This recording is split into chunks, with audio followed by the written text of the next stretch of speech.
En matière de droits de l'homme, l'Égypte ne fait pas figure de bonne élève et elle a de nombreux progrès à faire. C'est la conclusion publiée dimanche par le Conseil national des droits de l'homme au Caire.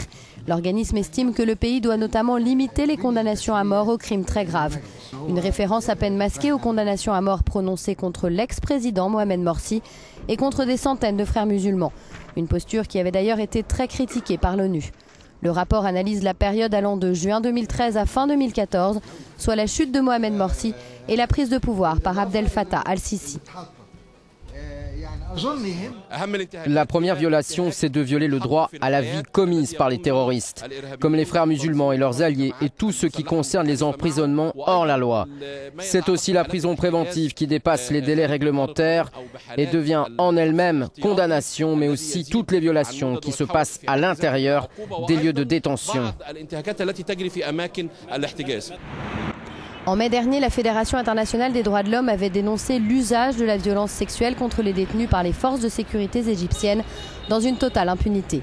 Viols, tests de virginité, électrocution des parties génitales, pratiquées sur des opposants et des homosexuels sont des pratiques généralisées selon la Fédération internationale des droits de l'homme. Ce dimanche, l'avocate Maïnour al-Masri et d'autres activistes des droits de l'homme ont été condamnés à 15 mois de prison pour être entrés dans un commissariat du Caire en mars 2013. Ils voulaient s'enquérir du sort d'un autre avocat arrêté. Le régime n'a pas changé. Ce qui se passait sous les frères musulmans continue sous Sisi et parfois empire.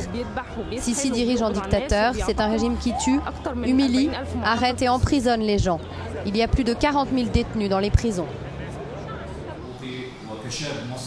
Même si le rapport du Conseil national des droits de l'homme évoque beaucoup ces violations, il n'a qu'une valeur de témoignage selon ce défenseur des droits de l'homme.